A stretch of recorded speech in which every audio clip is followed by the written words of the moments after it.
Chapter 14. It was much the same, this memory, though the hill seemed to be a different one, steeper, and the snow was not falling as thickly as it had before. It was colder also, Jonas perceived. He could see, as he sat waiting at the top of the hill, that the snow beneath the sled was not thick and soft as it had been before, but hard and coated with bluish ice. The sled moved forward, and Jonas grinned with delight, looking forward to the breathtaking slide down through the invigorating air. But the runners, this time, couldn't slice through the frozen expanse as they had on the other snow-cushioned hill. They skittered sideways, and the sled gathered speed. Jonas pulled at the rope, trying to steer, but the steepness and speed took control from his hands, and he was no longer enjoying the feeling of freedom, but instead terrified, at the mercy of the wild acceleration downward over the ice. Sideways, spinning, the sled hit a bump in the hill, and Jonas was jarred loose and thrown violently into the air. He fell with his leg twisted under him and could hear the crack of bone. His face scraped along jagged edges of ice, and when he came at last to a stop, he lay shocked and still, feeling nothing at first but fear. Then the first wave of pain. He gasped. It was as if a hatchet lay lodged in his leg, slicing through each nerve with a hot blade. In his agony, he perceived the word fire and felt flames licking at the torn bone and flesh. He tried to move and could not. The pain grew. He screamed. There was no answer. Sobbing, he turned his head and vomited onto the frozen snow. Blood dripped from his face into the vomit. "No!" he cried, and the sound disappeared into the empty landscape, into the wind. Then, suddenly, he was in the annex room again, writhing on the bed. His face was wet with tears. Able to move now, he rocked his own body back and forth, breathing deeply to release the remembered pain. He sat and looked at his own leg, where it lay straight on the bed, unbroken. The brutal slice of pain was gone, but the leg ached horribly, still, and his face felt raw. "May I have relief of pain, please?" he begged. It was always provided in his everyday life for the bruises and wounds, for a mashed finger, a stomach ache, a skinned knee from a fall from a bike. There was always a daub of anesthetic ointment or a pill, or in severe instances, an injection that brought complete and instantaneous deliverance.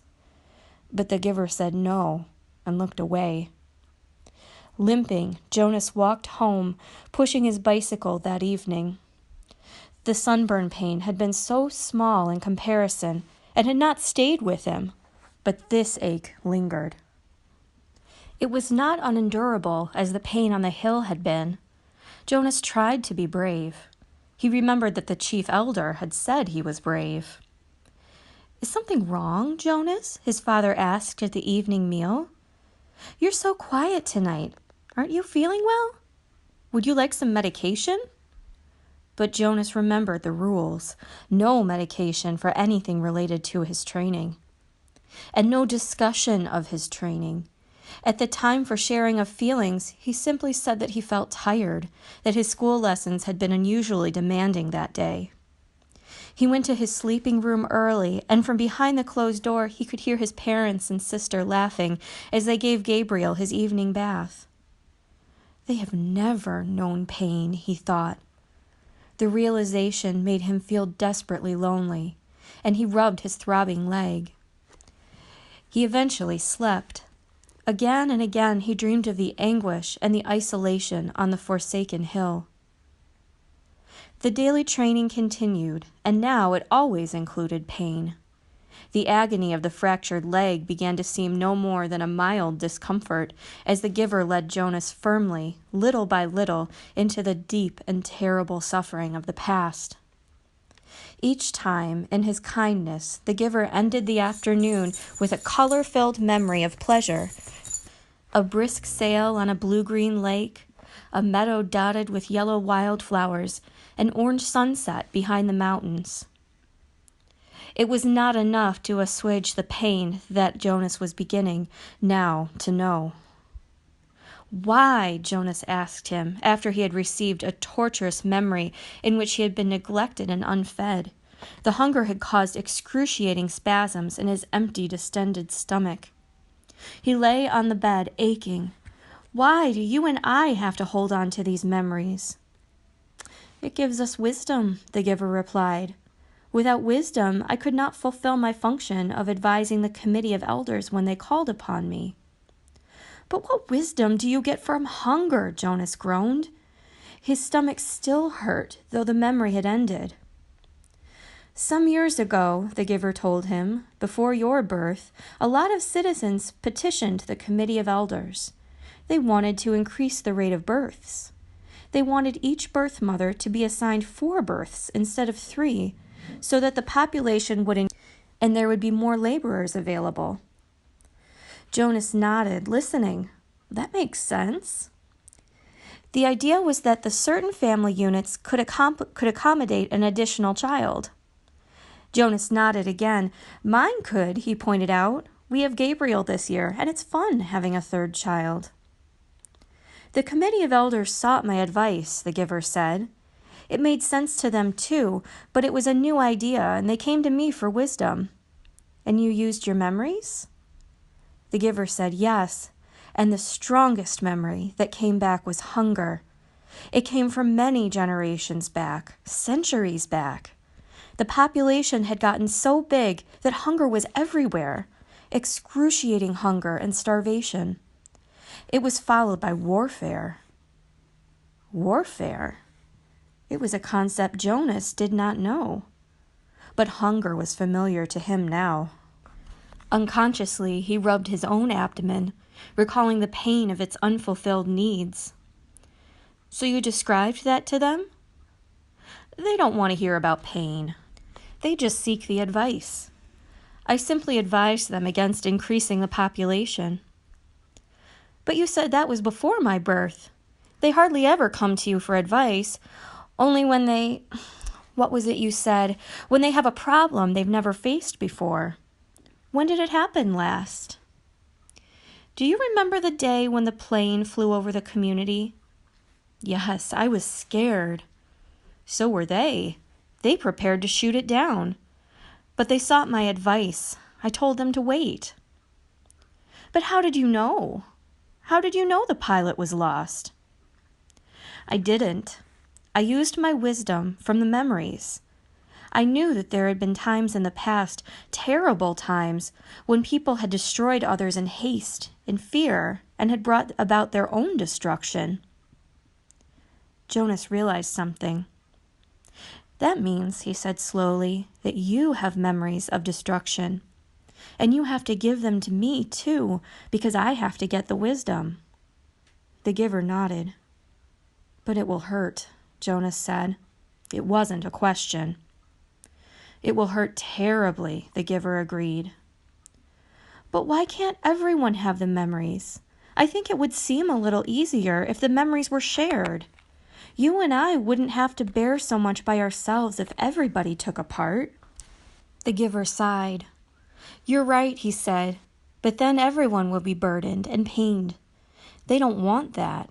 And that's the real reason the receiver is so vital to them and so honored. They selected me, and you, to lift that burden from themselves. When did they decide that? Jonas asked angrily. It wasn't fair. Let's change it. How do you suggest we do that? I've never been able to think of a way, and I'm supposed to be the one with the wisdom. But there are 2 of us now, Jonas said eagerly. Together we can think of something. The giver watched him with a wry smile. Why can't we just apply for a change of rules? Jonas suggested. The giver laughed. Then Jonas, too, chuckled reluctantly. The decision was made before my time or yours, the giver said, and before the previous receiver, and... He waited. Back and back and back. Jonas repeated the familiar phrase. Sometimes it had seemed humorous to him. Sometimes it had seemed meaningful and important. Now it was ominous. It meant, he knew, that nothing could be changed. The new child, Gabriel, was growing and successfully passed the test of maturity that the nurturers gave each month. He could sit alone now, could reach for and grasp small play objects, and he had 6 teeth. During the daytime hours, Father reported, he was cheerful and seemed of normal intelligence. But he remained fretful at night, whimpering often, needing frequent attention. After all this extra time I've put in with him, Father said one evening, after Gabriel had been bathed and was lying, for the moment, hugging his hippo placidly in the small crib that had replaced the basket. I hope they're not going to decide to release him. Maybe it would be for the best, Mother suggested. I know you don't mind getting up with him at night, but the lack of sleep is awfully hard for me. If they release Gabriel, can we get another new child as a visitor? Asked Lily. She was kneeling beside the crib, making funny faces at the little one, who was smiling back at her. Jonas's mother rolled her eyes in dismay. No, Father said, smiling. He ruffled Lily's hair. It's very rare, anyway, that a new child's status is as uncertain as Gabriel's. It probably won't happen again for a long time. Anyway, he sighed, they won't make the decision for a while. Right now, we're all preparing for a release we'll probably have to make very soon. There's a birth mother who's expecting twin males next month. Oh dear, Mother said, shaking her head. If they're identical, I hope you're not the one assigned. I am. I'm next on the list. I'll have to select the one to be nurtured and the one to be released. It's usually not hard, though. Usually it's just a matter of birth weight. We release the smaller of the two. Jonas, listening, thought suddenly about the bridge, and how standing there he had wondered what lay elsewhere. Was someone there waiting who would receive the tiny released twin? Would it grow up elsewhere, not knowing ever that in this community lived a being who looked exactly the same? For a moment, he felt a tiny, fluttering hope that he knew was quite foolish. He hoped that it would be Larissa waiting. Larissa, the old woman he had bathed. He remembered her sparkling eyes, her soft voice, her low chuckle. Fiona had told him recently that Larissa had been released at a wonderful ceremony. But he knew that the old were not given children to raise. Larissa's life elsewhere would be quiet and serene, as befit the old. She would not welcome the responsibility of nurturing a new child who needed feeding and care, and would likely cry at night. Mother? Father? He said, the idea coming to him unexpectedly. Why don't we put Gabriel's crib in my room tonight? I know how to feed and comfort him, and it would let you and Father get some sleep. Father looked doubtful. You sleep so soundly, Jonas. What if his restlessness didn't wake you? It was Lily who answered that. If no one goes to tend Gabriel, she pointed out, he gets very loud. He'd wake all of us if Jonas slept through it. Father laughed. You're right, Lily Billy. All right, Jonas, let's try it, just for tonight. I'll take the night off, and we'll let Mother get some sleep, too. Gabriel slept soundly for the earliest part of the night. Jonas, in his bed, lay awake for a while. From time to time, he raised himself on one elbow, looking over at the crib. The new child was on his stomach, his arms relaxed beside his head, his eyes closed, and his breathing regular and undisturbed. Finally, Jonas slept too. Then, as the middle hours of the night approached, the noise of Gabe's restlessness woke Jonas.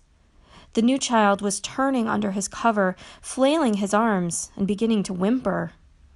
Jonas rose and went to him. Gently, he patted Gabriel's back. Sometimes that was all it took to lull him back to sleep, but the new child still squirmed fretfully under his hand. Still patting rhythmically, Jonas began to remember the wonderful sail that the giver had given him not long before. A bright, breezy day on a clear turquoise lake, and above him the white sail of the boat billowing as he moved along in the brisk wind. He was not aware of giving the memory, But suddenly he realized that it was becoming dimmer, that it was sliding through his hand into the being of the new child. Gabriel became quiet. Startled, Jonas pulled back what was left of the memory with a burst of will. He removed his hand from the little back and stood quietly beside the crib. To himself, he called the memory of the sail forward again. It was still there, but the sky was less blue, the gentle motion of the boat slower, the water of the lake more murky and clouded. He kept it for a while, soothing his own nervousness at what had occurred, then let it go and returned to his bed. Once more, toward dawn, the new child woke and cried out. Again, Jonas went to him. This time, he quite deliberately placed his hand firmly on Gabriel's back and released the rest of the calming day on the lake. Again, Gabriel slept. But now Jonas lay awake, thinking. He no longer had any more than a wisp of the memory, and he felt a small lack where it had been. He could ask the giver for another sail, he knew. A sail perhaps on the ocean next time, for Jonas had a memory of ocean now, and knew what it was. He knew that there were sailboats there too, and memories yet to be acquired. He wondered, though, if he should confess to the giver that he had given a memory away. He was not yet qualified to be a giver himself, nor had Gabriel been selected to be a receiver. That he had this power frightened him. He decided not to tell.